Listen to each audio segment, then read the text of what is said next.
In this session, we'll look at the time value of money, which probably is the heart of. So this time value of money is the heart. It's the heart of the investment world. So I look at the time value of money as the investment. So I look at the time value of money as the heart of the investment world. Okay. And we also look at the concepts of interest. So you'll be able to do the valuation of financial security more comfortably. Financial security. Okay. So it is one single topic of finance which you should develop expertise on, because almost every aspect of finance is driven by this concept in some form or another, right? It's very simple to understand, but at the same time there is a lot of depth in it, because what we see generally is when we talk about any investment, right, the cash flows. So when we talk about any investment,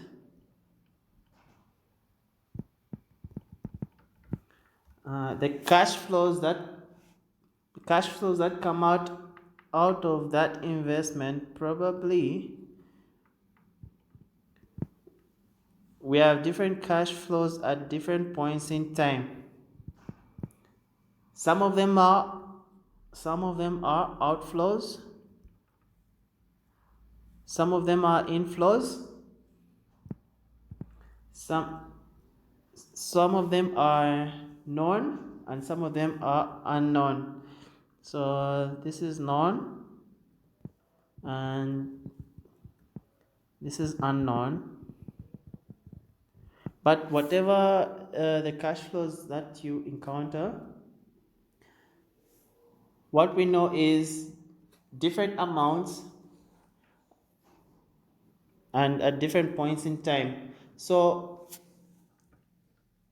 bringing all those payments and receipts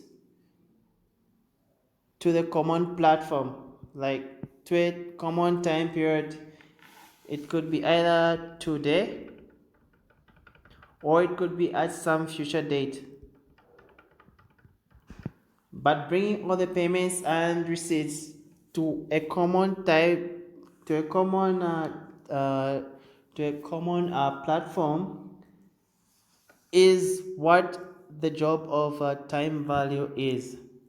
Like, how do I make sure that different amounts that are received at different points in time, they are all brought to the same time period? Okay, let's say this is the same time period, so these are different amounts.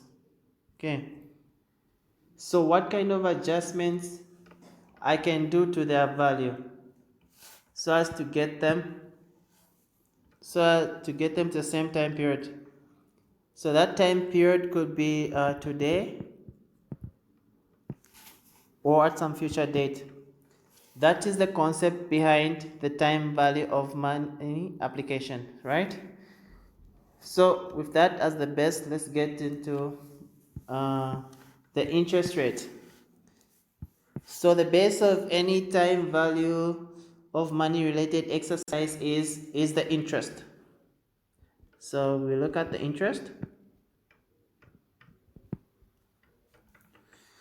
So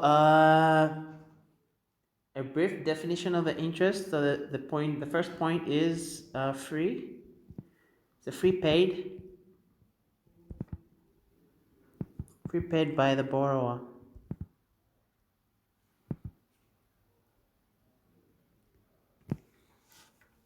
for using the capital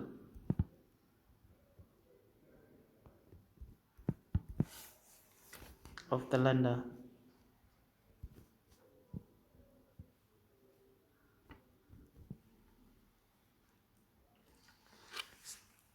So whenever we take a loan, so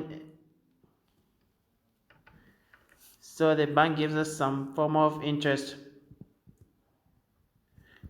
or whenever we deposit some money, in the bank, so deposit some money in the bank pays some kind of interest to us.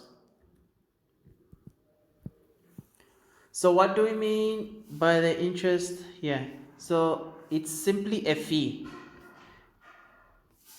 which might be agreed at the time of the initial contract itself.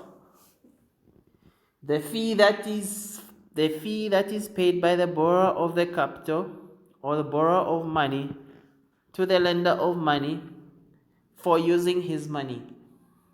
As simple as that. Whenever we talk about interest, it is nothing but a fee that a borrower pays to the lender for using the money of the lender. So sometimes the bank pays deposit to the depositors. So sometimes the bank pays to depositors.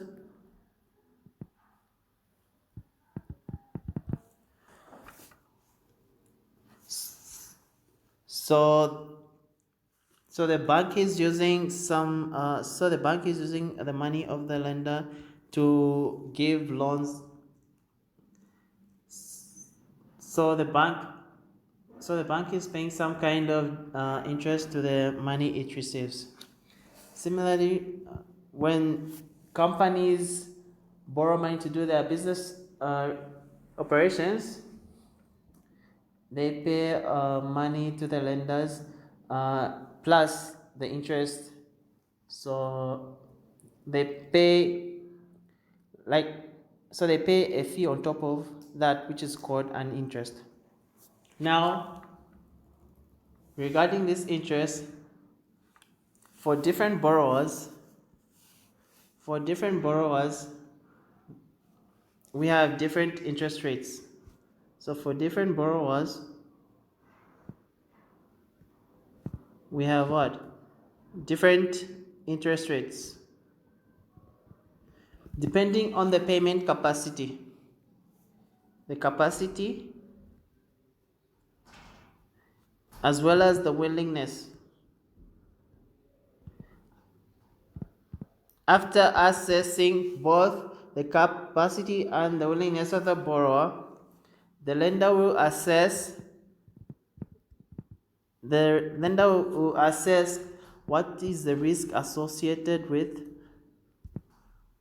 or what is the scope, or what is the chance that this person or that particular entity will default on the payment. So the higher the sense of default risk, the higher is the interest expectation of the lender. He will try to lend only if he is compensated with a higher rate of return. So the interest rates and the interest amount, they differ from borrower to borrower. If the borrower is government, so this is a risk-free or less risk-free entity. So obviously the interest rates from the government will not be that high. Okay. Typically when we see the bank, so the bank performs a roles of a lender and a borrower.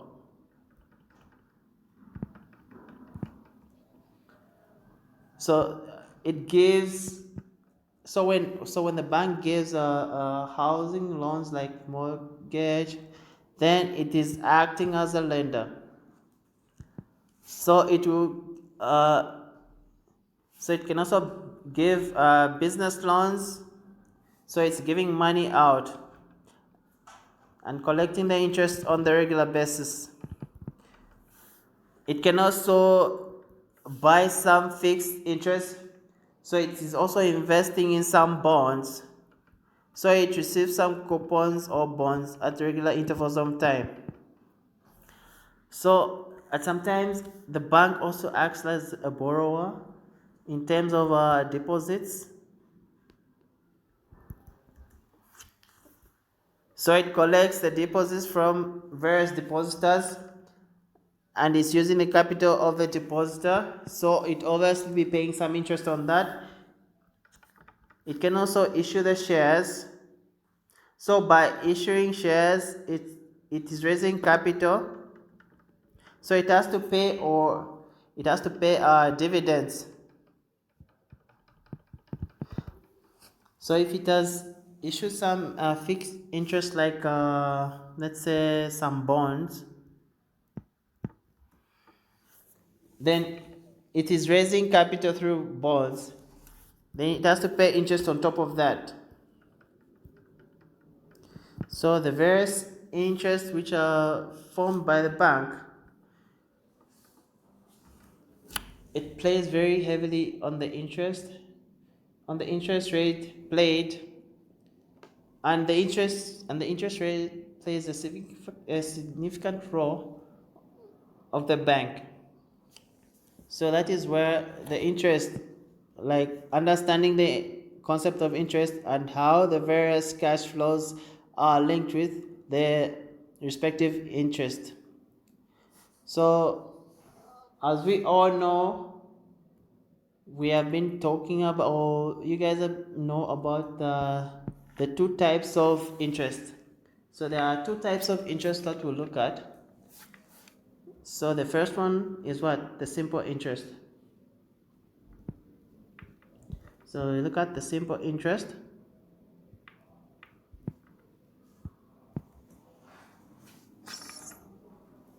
And the other one is called what? The compound interest. So whenever we talk about the simple interest,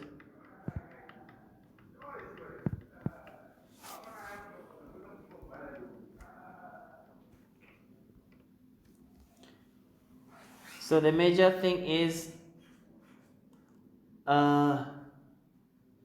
interest does not earn further interest. So in the simple interest, the point that we should consider in mind is that interest does not earn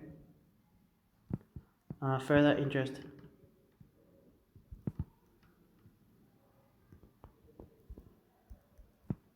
Okay, so this so there is a difference when you talk about the compound interest as well. When you look at the multi-period placements, if the investment is only for one period, or 1 year, 1 month, or one period, the simple interest for that period as well as the compound interest for that period will be one and the same. So let's say I have $100 with me, like today, and I'm depositing that at 5% interest per year for 1 year. So obviously with the basic arithmetic, I can understand. So 5% is the interest that is getting levied. So this will be 5 by 100 of the principal amount, which is 100. So $5 is coming out as interest. So the amount to become 105 at the end of 1 year. Okay. So the 5 has come as interest in this instance. let's say I deposit the same for one more year, for one more period. Let's say I'm investing this for another year, so I invested for 2 years. So even in the second year, the interest will be 5 only. In the first year, the interest is 5, and in the second year, the interest will be 5 again. Okay. But the other way you should look at is because at the end of first year, it becomes 105. I'm assuming that in the second year, the 5%, the interest will be on 105 and not on 100. But when I talk about simple interest, the interest does not earn any additional interest. So the interest is only applied only on the principal amount, which is 100. That is one way to understand the simple interest. So the simple interest is the interest that is applied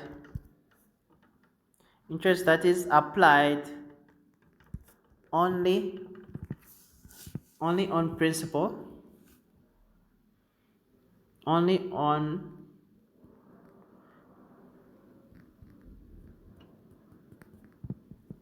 but not on the interest of the early period.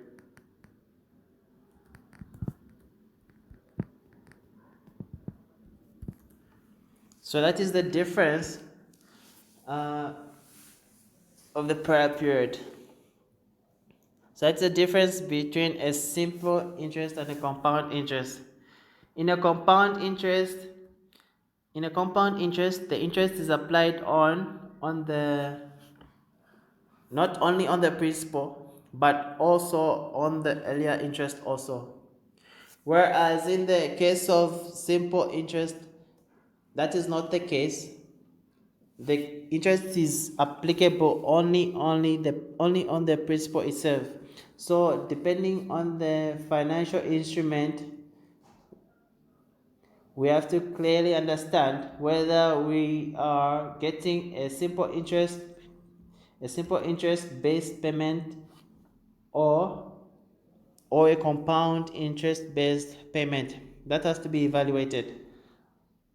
And from the formula we know that.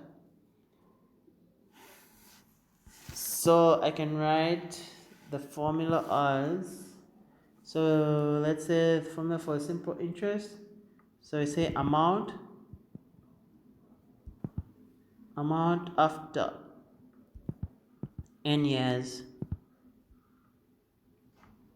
Amount after n years, this gives us what? So this gives us P, then 1 plus n r. So what does P represent in this case? So P is what? So P is just the amount. P is the amount deposited at the beginning of the period.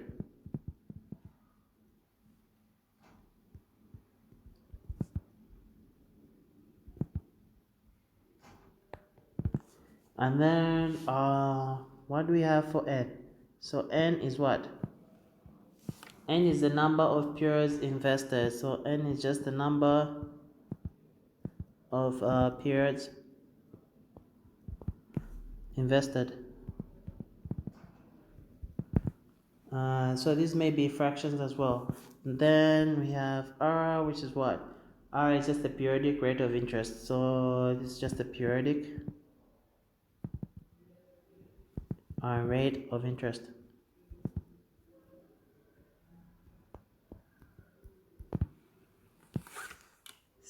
So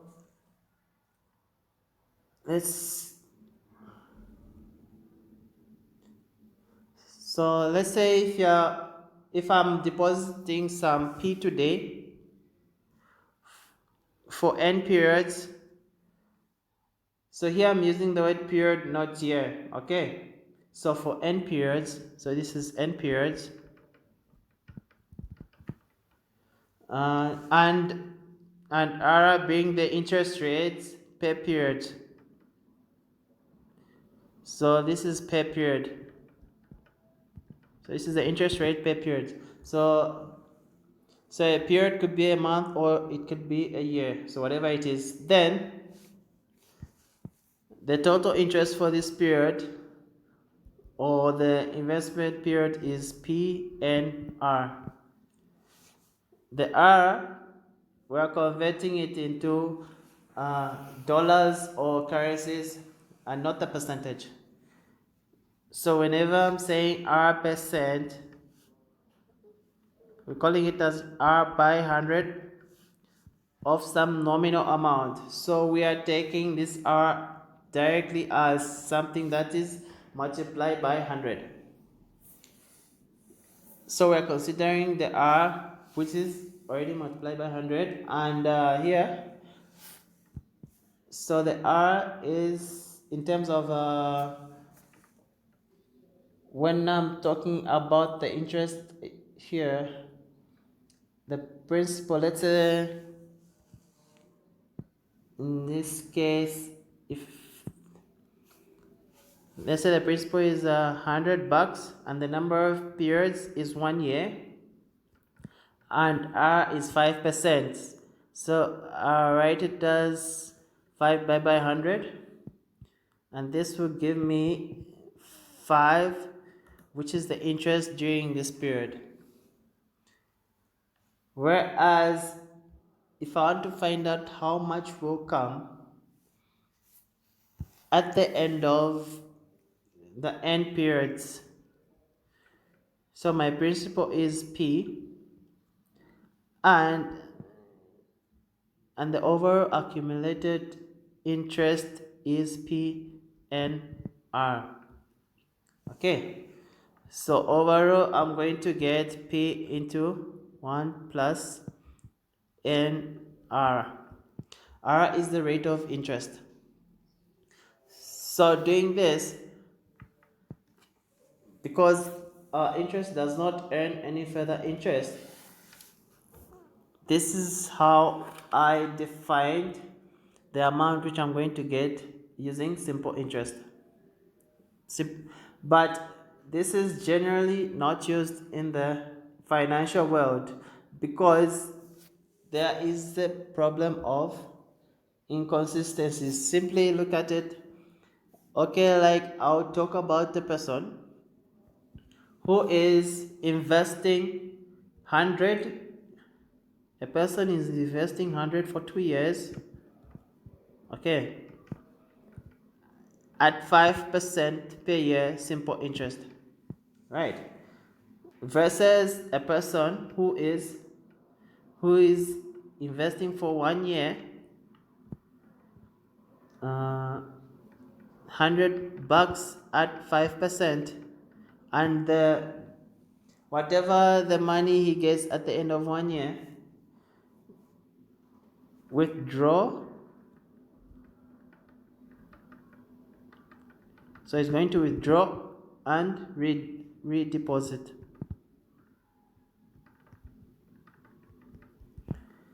So it's like he has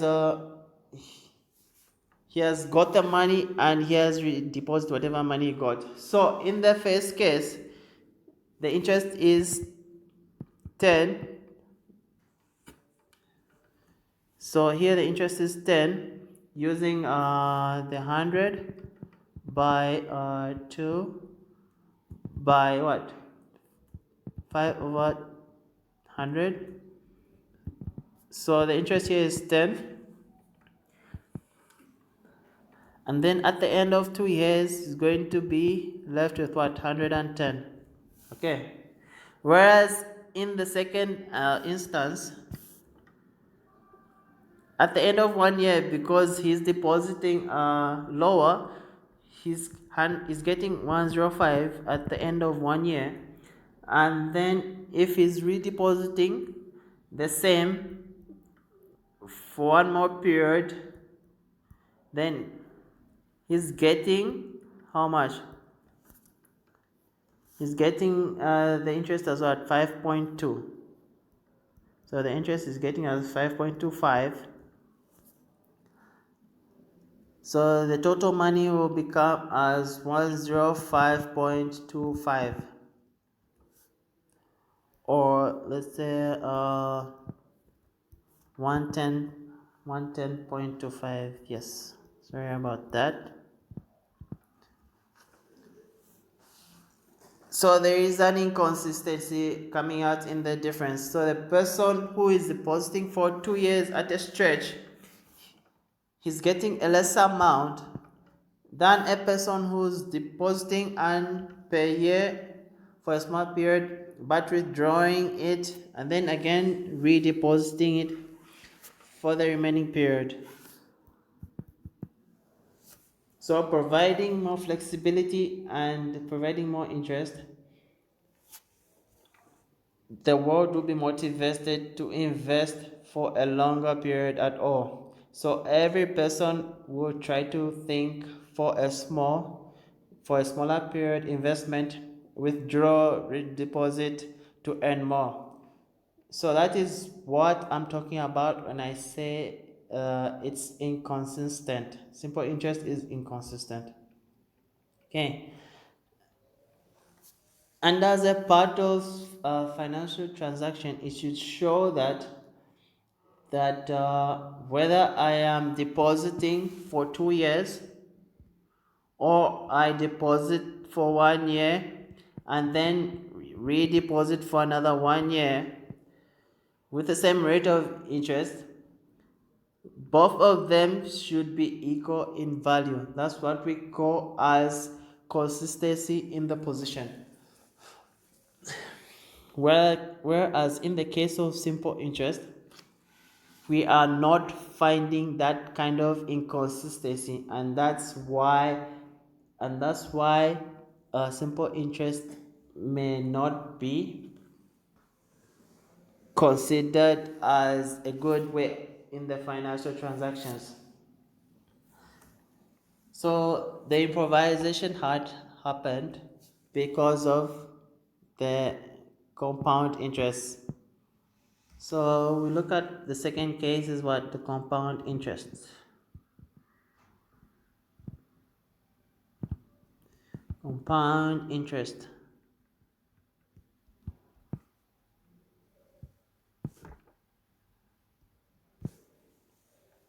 So under the compound interest, I'll just write a few features. So interest earns interest.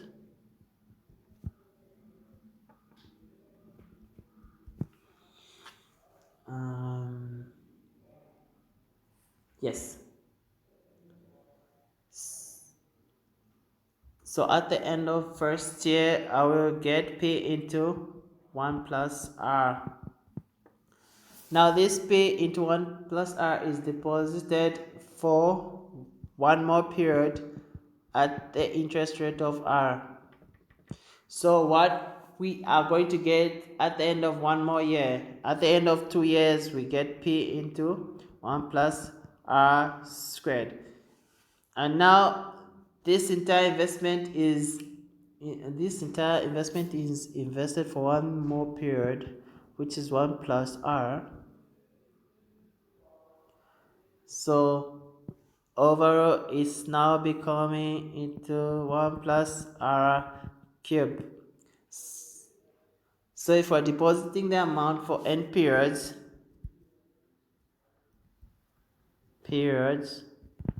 where R is the interest rate, R is the interest rate per period, we are getting that the amount that we are going to get after n periods, as for the compound interest, is going to be P into 1 plus R the power n. So this R is in percentage terms, so I should convert it into decimals. okay, by dividing it by 100 and then applying this formula. So this is the total amount. When I subtract the principal from it, this is what is coming out to be the composition of interest. So in this case, the interest, so in this case we say it's 1 plus r the power n minus 1. And this makes the calculation more and more consistent because I deposit, let's say I deposit for 2 years. Let's say the amount that I'm going to get at the end of 2 years is going to be 1 plus r squared. I deposit for 1 year, I get only this 1 plus r. Now I deposit it for another year, I get 1 more year, I'm getting again 1 plus r. So this is now consistent, if you can see. Okay, this one and this, they are equal. So this is what we talk about consistency in the compound interest rate. I hope this point is clear. So, and that is one of the prime reasons the whole financial calculation world uses the concept of compound interest rate compared to the simple interest rate. And what we could also see is as the time period increases, as the time period increases,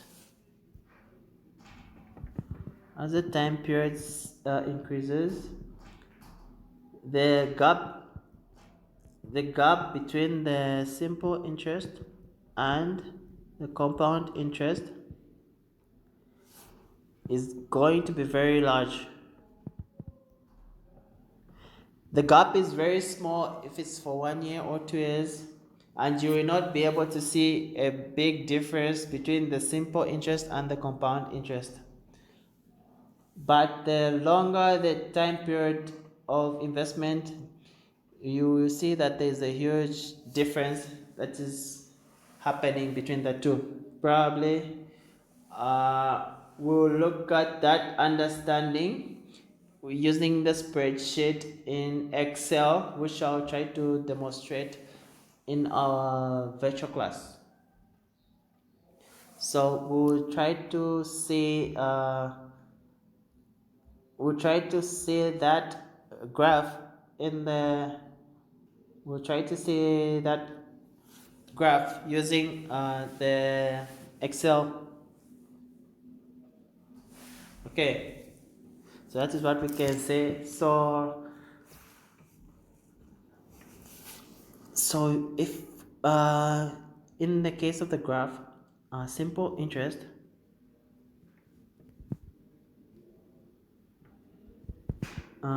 is always what? Linear.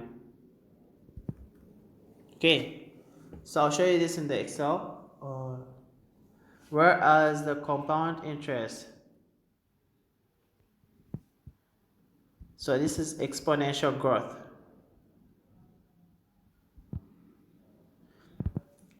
So this gives you the difference between the simple interest and the compound interest. So whatever we talked of until now is about how much value you will receive in future, right? Whatever we have talked about, whether it's simple interest rate or compound interest rate, based on some amount, based on some interest rate. So if I deposit something today, how much am I going to get after n periods? Whether it is of compound interest or whether it is of simple interest. How much am I going to get after n periods? That is what was our intention.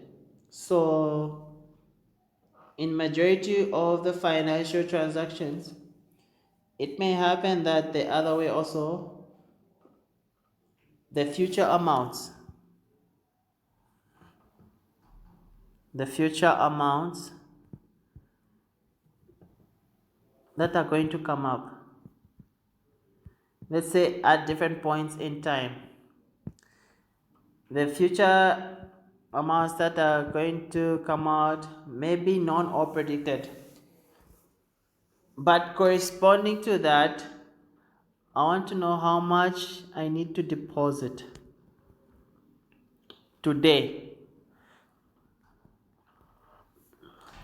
or how much should be present today, so that with the either the compound interest or the simple interest, or the simple interest, it will accumulate to this again after n number of years. So it's basically number, in the majority of calculations I will get to know the value of A. Either it is an estimated value or it is a assured value, whatever it is, whether it's estimated or predicted value, like the future, like how much is going to be paid or received in future. It might be either an estimated value or an exact value, but we will know that value. But for that, I want to know how much should be the amount that should be present today. Okay, that is what we call as the present value.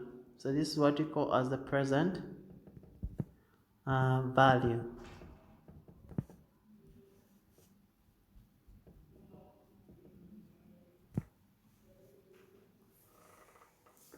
So it's corresponding to some amount which is either going to be received or paid at the future date.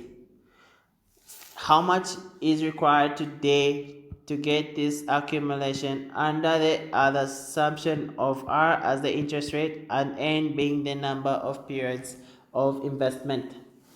So for that, it is as good as saying P into 1 plus R to the power N is equal to A. So based on this, I can find out the formula for P, which is nothing but A divided by 1 plus R to the power N. N is the number of periods and R being the interest rate. So all I can say is this is what is the present value. So in some cases I can use x divided by 1 plus I the power t 2 minus t1. So there's a small difference. So we have just some different contents, but it's the same.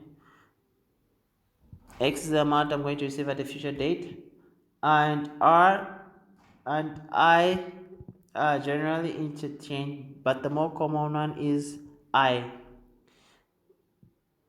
probably being I, which is nothing, or it represents the interest rate. And sometimes what could very much happen is I want to know, let's say this is today, I have to deposit something at some time t1, but I will get the money after t2. So I'm going to, what am I going to get? X, but I have to deposit something here. So if I want to know the present value of this X at some future date t1, not as of today, but after some time, this is where I can use, this is a general, this is where I can use x divided by 1 plus I to the power t2 minus t1. But if I say this t1, but if I say this t1 is today, which is if I say this is today, which is 0, then this automatically becomes then this becomes it goes down to this formula, because our t1 is 0, and if you put 0 here, this will be 1 plus I to the power t2, and which is just the same as this one here, which is a over 1 plus r to the power n. So depending on when I want the value to be found out, whether it's today or it's after a few period, that is where the present value formula comes in. So this is also one important concept in the financial world, the present value of the future cash flows.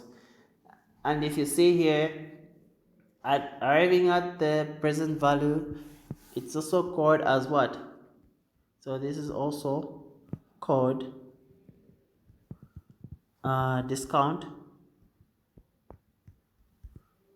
discounted value.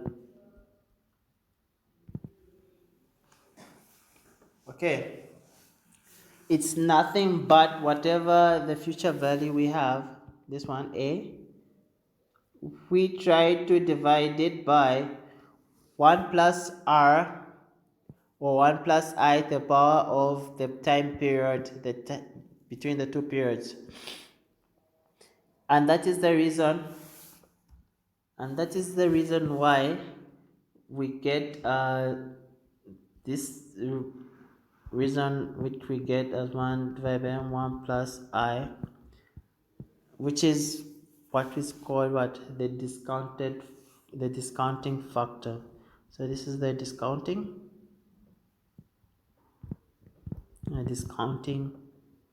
factor.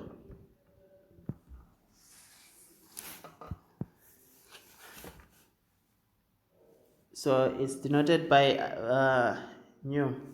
This is a Greek symbol which is called nu, but you can use any symbol for it. So the discounting factor, which looks like a V, is 1 divided by 1 plus I. So we can write this x over 1 plus I to the power t2 minus t1 as x to the v, and then to the power t2 minus t1. Or in the other instance, it also becomes a over 1 plus r to the power n. It just becomes as what? A to the power vn.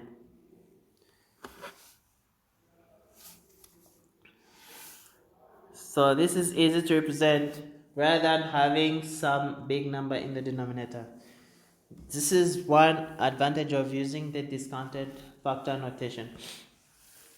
But knowing how to calculate the present value is also very important in this context. One more thing, on the same lines as simple interest, as the same line of the simple interest, we have another term called simple discount. Simple discount.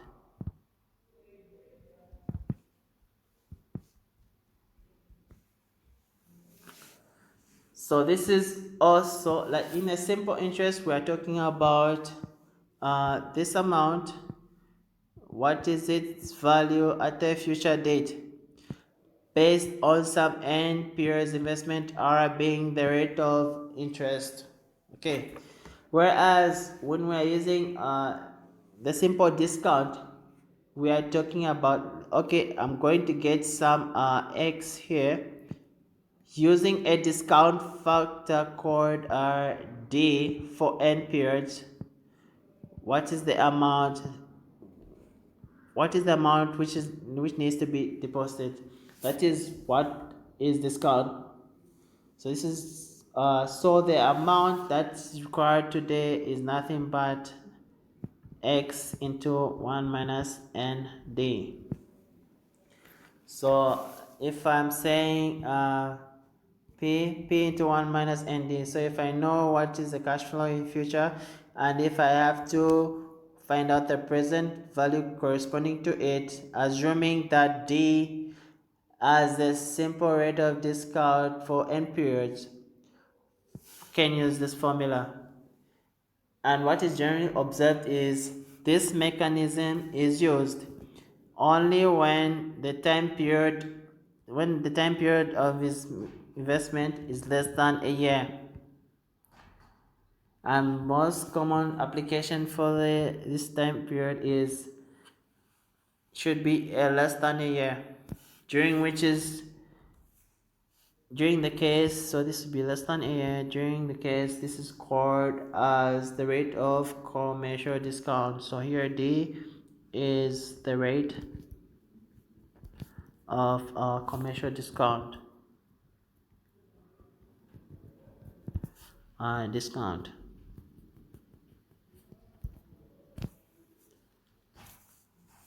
And we apply the formula this formula, which is what, or we can say A is equal to P and then 1 minus ND. So this achieves the P at the end of n years, assuming that we have a simple rate of discount. Okay. And one more thing that needs to be discussed in this contest is now the effective rate of interest.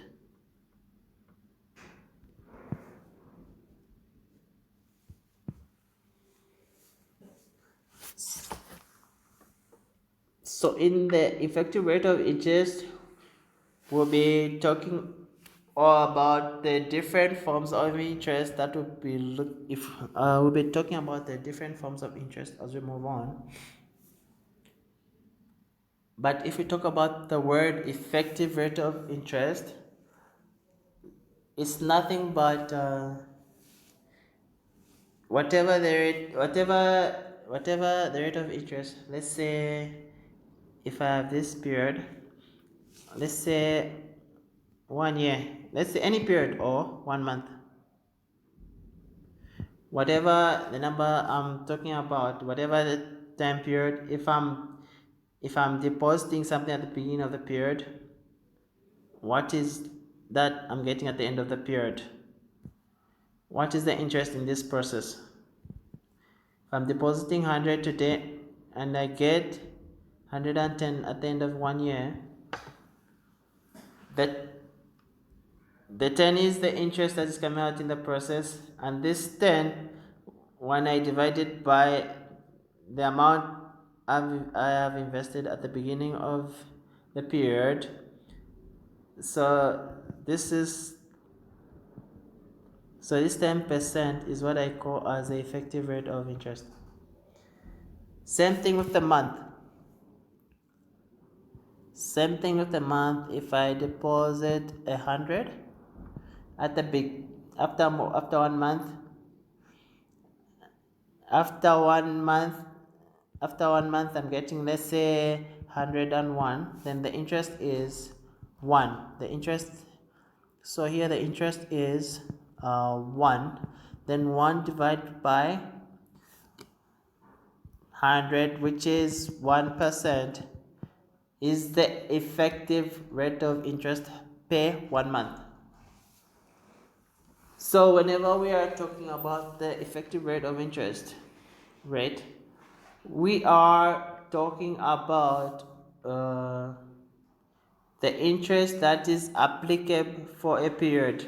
So whenever we talk about the effective rate of interest, it should be for a specific period, a month or year. It should be for a specific period, and whatever the interest that I'm going to get at the end of the period divided by the total amount invested, that will give me the effective rate of interest. So from now on we can denote it by I. So I can just write a brief definition of the effective rate of interest. So this is just the interest. So interest on an amount uh, at the end of the period, then you divide this by amount invested.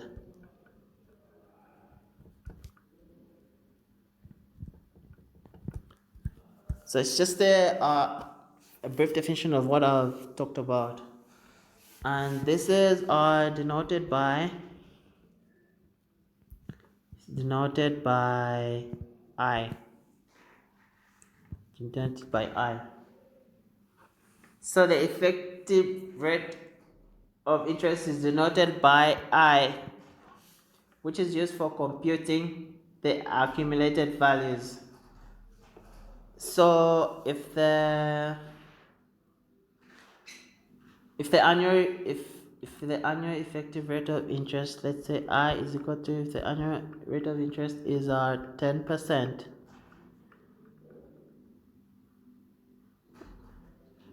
what is the amount that I'm going to get after 5 years on a deposit of 100? So whatever we use, the amount, whatever we use is what, P into 1 plus R to power n. This R is now taking the shape of effective rate of interest. And if it's not effective rate of interest for the period, we should have a mechanism to convert it into effective rate of interest, and then only go to use this formula to find the accumulated values of the present value. And we should also be able to convert the effective rate of interest of one period with respect to the other period. I'll take a simple example. Let's say if the annual rate of interest is 10%, so this is 10% is equal to annual effective rate of interest. And if I want to find out the equivalent, which is what, half yearly, so this would, what is the equivalent, or quarterly? What do you mean by effective rate of interest for whatever period we are investing? If I'm saying annual effective rate of interest is 10%, it means that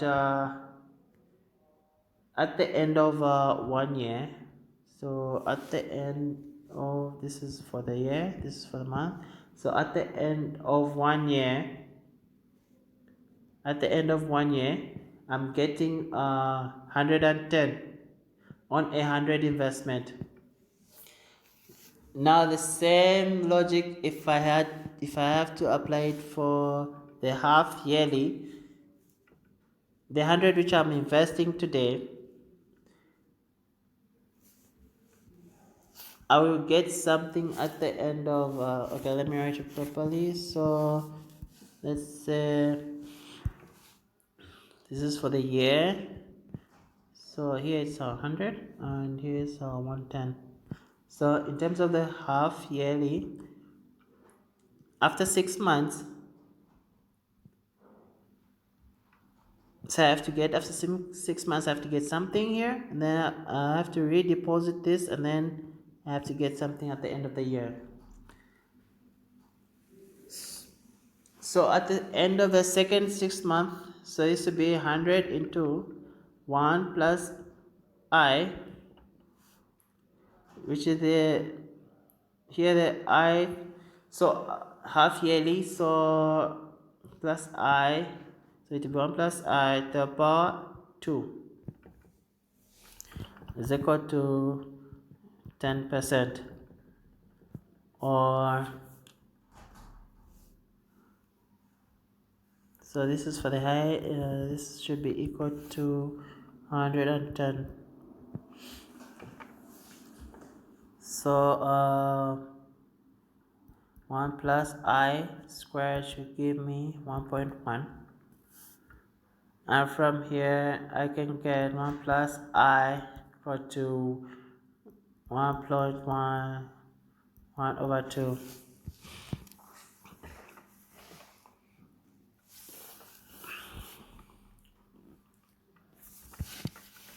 So what do you get?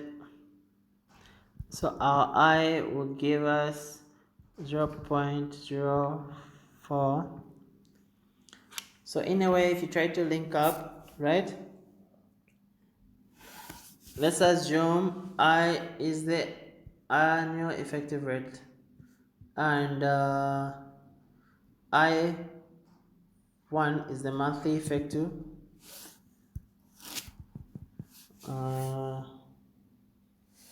So let's say I1 is the semi-annual, and I2 is the quarter annual, and I3 is the monthly. Now in all these cases, whenever I'm looking at the end of the period, the amount should be 1 plus I, so it can be 1 plus I1 the power 2, or it should be 1 plus IQ quarterly interest the power 4. So this I call it as I semi-annual,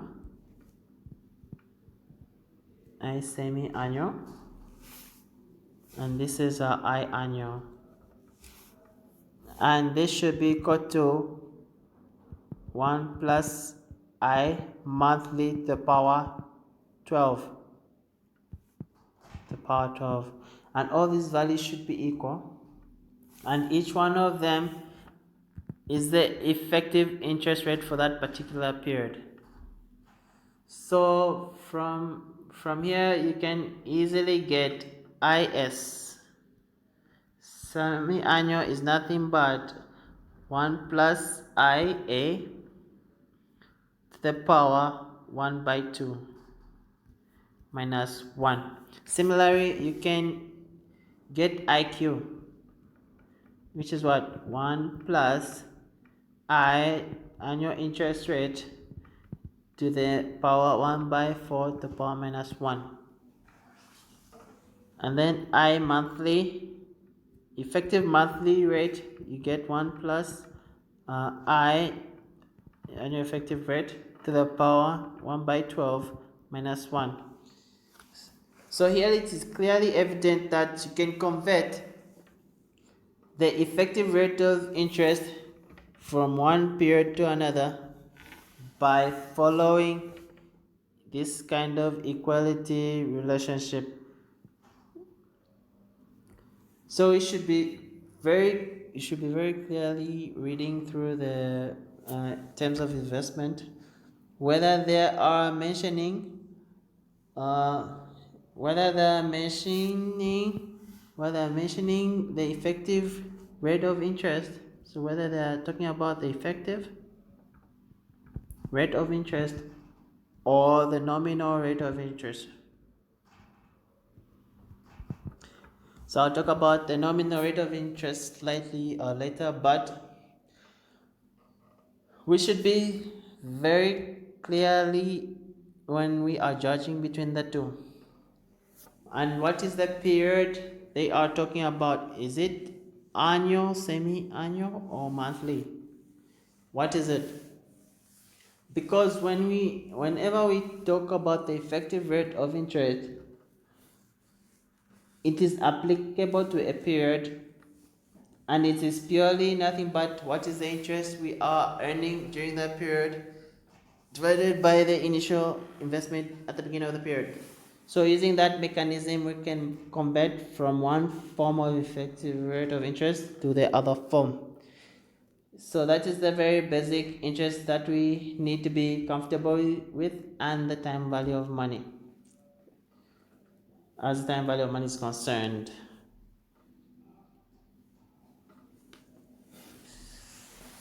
So if you have any questions, you can get back to me as well.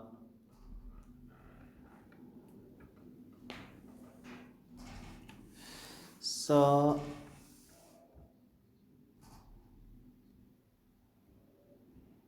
thanks a lot for listening to this session. We'll look at a simple. So now we'll look at just one question. So look at the question on a commercial rate of discount. So it says a loan of K 26,730 is repayable in 121 days at a simple discount at a simple discount rate of 7.1% per annum. So calculate the amount repayable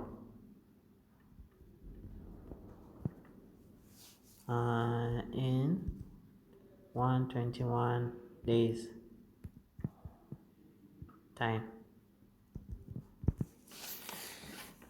So this question, a loan of 26,730 is repayable in 121 days at a simple discount rate of 7.1% per annum. Calculate the amount repayable in 21 days.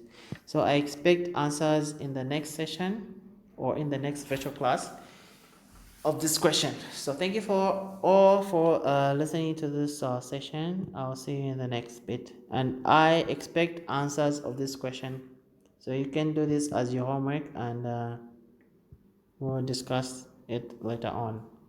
Thank you.